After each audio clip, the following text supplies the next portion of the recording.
گھٹنوں کا مسئلہ بہت ہے، گھٹنے تبدیل بھی کیے جا رہے ہیں پاکستان میں، اور یہ خالصتاً آرتھوپیڈک کا سبجیکٹ سمجھا جاتا ہے، لیکن حکمت بھی بہرحال ہر چیز میں آج کل ایڈوانس ہے، بتا سکتی ہے ہر چیز کے بارے میں۔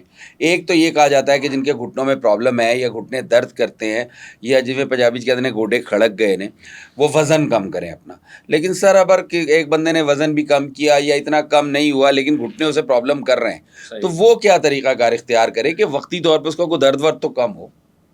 دیکھیں، گھٹنوں کے درد پہل عمر کے ساتھ لازم ہوتا تھا جی، کہ اس کی عمر 40-50 سے کراس کر اس گئی میں ہے ہاں بڑھے تو اب گھٹنوں کا درد ہوگا۔ اب 20-21-22 سال کے نوجوان میں بھی گھٹنوں کا درد آ رہا ہے۔ جی، اس کی سب سے بنیادی وجہ ہے بہت زیادہ سوڈے سے بنی ہوئی چیزوں کا استعمال، ٹھیک ہے، جو کولڈ ڈرنک میں ہے، سافٹ ڈرنک میں ہے، انرجی ڈرنک میں ہے، جو ہمارے نوجوان بہت زیادہ استعمال کر رہے ہیں۔ ٹھیک ہے، پھر ہماری خوراک میں نمک کا زیادہ استعمال، ٹھیک، نمکین کڑھائی، نمکین دہی پلے، نمکین پیزا، نمکین شوارمے، نمکین برگر، جس میں نمک کا انٹیک بہت زیادہ ہو گیا۔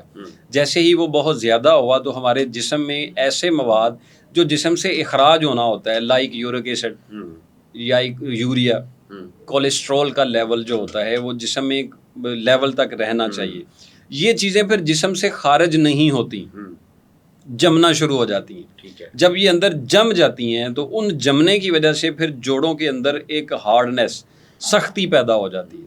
مطلب دیکھیں، رطوبت ہی ہے نا جو نرم رکھتی ہے، رطوبت نہیں رہے گی تو وہ نرمی ختم ہو جائے گی، ہارڈنیس آ جائے گی، خشکی بڑھ جائے گی، خشکی بڑھنے سے پھر ہڈیوں میں سے آوازیں آنا شروع ہو جائیں گی۔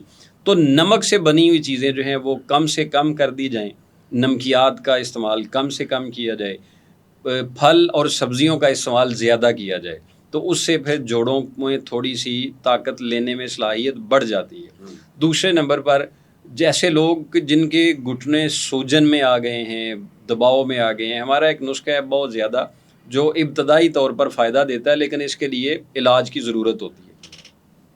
یہ جو بینگن ہوتا ہے، بینگن، اس بینگن کو لے کے نا اس کو کاٹ لیں 2 حصے، ٹھیک ہے۔ اس کے جو اندر والا حصہ ہوگا، ایک تو چھلکے والا حصہ ہے، ایک اندر والا حصہ جو گودے والا جو حصہ ہوتا ہے، اس پہ آمبا ہلدی لگا دیں۔ ٹھیک ہے، ایک عام ہلدی ہوتی ہے، ایک آمبا ہلدی، ٹھیک ہے، آمبا ہلدی لگا دیں اور اس کا ایک پیسٹ بن جائے گا۔ اس کے ساتھ وہ آپ 3 پٹیاں بنا لیں، مطلب گھٹنے کے ایک رائٹ سائڈ پہ، ایک لیفٹ سائڈ پہ، ایک فرنٹ پہ، یہ لگا کے نا تو باندھ دیں۔ آپ کے پاس 2 گھنٹے یا باندھ دیں، ساری رات بھی باندھ سکتے ہیں، باندھ دیں۔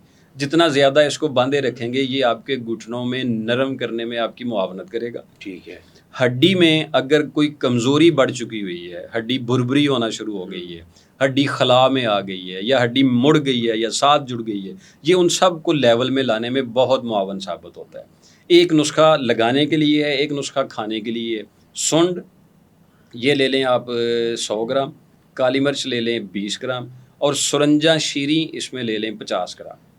یہ 3 چیزوں کا نسخہ ہے۔ اگر ساتھ قبض ہو تو اسی نسخے میں سنا مکی، ٹھیک ہے، 50 گرام، یہ ایک نسخہ بنا لیں، اور یہ نسخہ صفوف بنا کے 0 سائز کے کیپسول بھر لیں۔ صبح اور شام کھانا کھانے کے بعد ایک کیپسول استعمال کر لیں۔ یہ بالخصوص جن کی ہڈیوں میں، جوڑوں کی ہڈیوں میں اور گھٹنوں کی ہڈیوں میں مسئلہ آ رہا ہے، میرے جوڑوں کے درد کے اور بھی کئی نسخے ہیں، ایسا نہ ہو کہ کہیں کہ صاحب اتنے کچھ دس رہے، کچھ دس رہے۔